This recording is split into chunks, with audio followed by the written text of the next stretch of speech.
Hi, I'm at Applejack Orchards.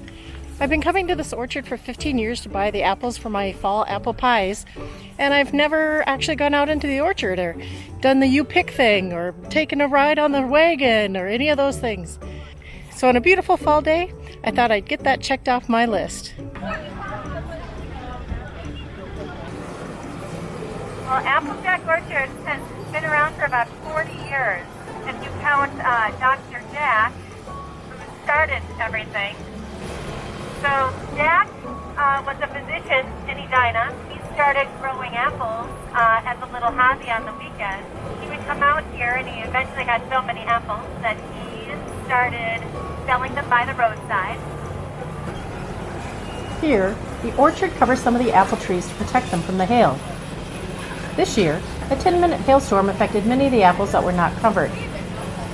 Here's an example of an apple that got hit by hail.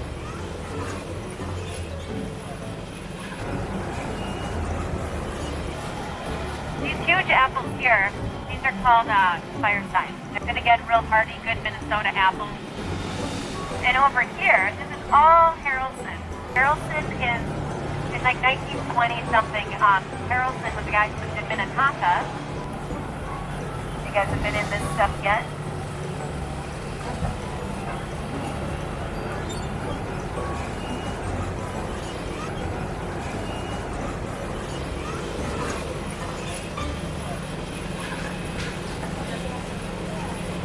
Is learning to make an apple pie on your someday to-do list? This video, though not fancy, will give you an idea just how easy it can be. Although, I will admit it is easier to go to the store and buy one. But it feels really great to make it on your own. Things you will need. Apples. Whether you picked them yourself or got them from the store, your pie will still taste great. Pie crust. I like to use the ready-made Pillsbury brand. You can make your pie dough from scratch if you want, but I normally don't. Pie plate. Any type you have, or get the cheap one they sell at the grocery store. Something to peel the apples with. I have had this fun peeler for a long time, but if you don't have something similar, a knife will do the job. Dry ingredients. Flour, sugar, cinnamon, ground nutmeg, and salt. Also a lemon and some salted butter, or unsalted if you want. Add the juice from a lemon into a bowl of cold water. This will help prevent the apples from turning brown once they're cut. The recipe calls for 6 medium apples. I like to use 3 varieties of apples when I can. Don't have all medium apples? That's okay. Mix and match with small and big ones. Heck, add an extra apple if you want. Time to peel and cut your apples.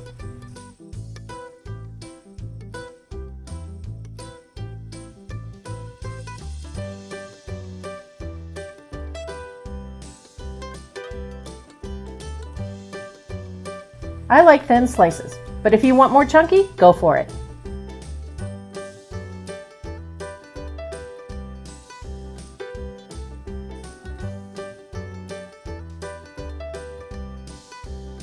Preheat oven to 375 with a wire rack at a lower level. For the bottom crust, roll out the dough. I like to fold it in half and then transfer it to a pie plate.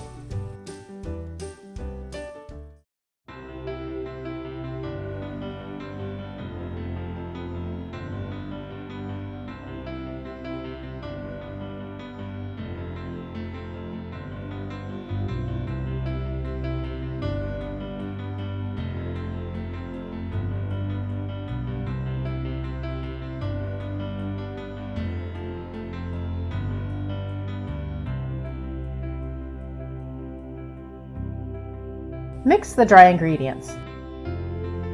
Next, mix the dry ingredients with the apples. I use a layering process to help distribute ingredients.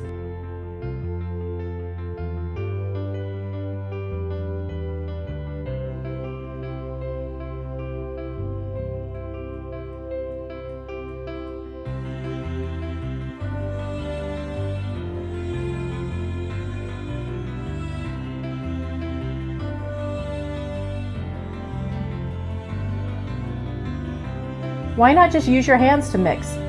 That's all part of the fun of cooking.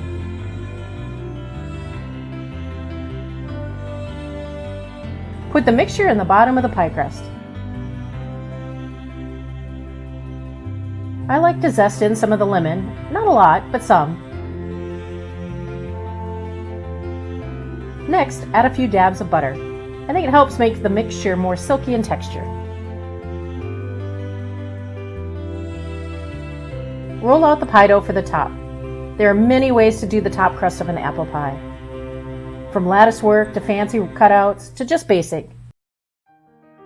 Now, you will notice my technique here isn't professional or symmetrical. I just do what I can. Tuck in the edges of the dough.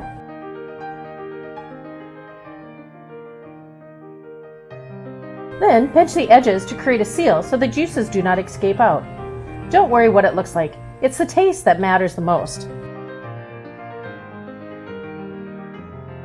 Now, cut some holes in the top of the crust for the steam to come out.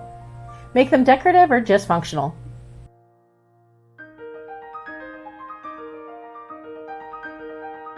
Now, to help the crust look pretty and brown, dab some water or milk on the crust, or use an egg wash to make the top shiny and brown. It's a liquid that helps the sugar stay on the pie.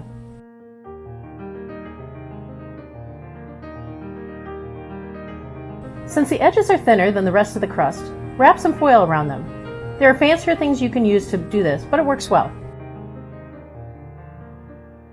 Set the pie on a larger baking sheet. This is to catch any drippings that come out so they do not mess up the bottom of your oven. Place in the oven. Let cook 15 minutes. Remove the foil from the edges so they can start to cook more. Some people put the foil on for the last 15 minutes of baking. I like doing it at the start when the pie isn't too hot to touch.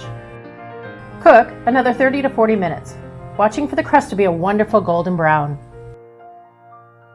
Just smell that wonderfulness.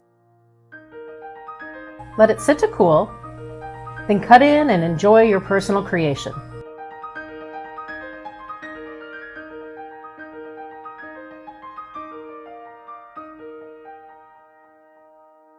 Try different techniques on your next apple pie. There was a fun post on Facebook showing fancy pie tops. For this one, you will need 2 pie crusts just for the top. Use something to cut out about 1-inch circles and have fun lining them on the pie the best way that brings you joy.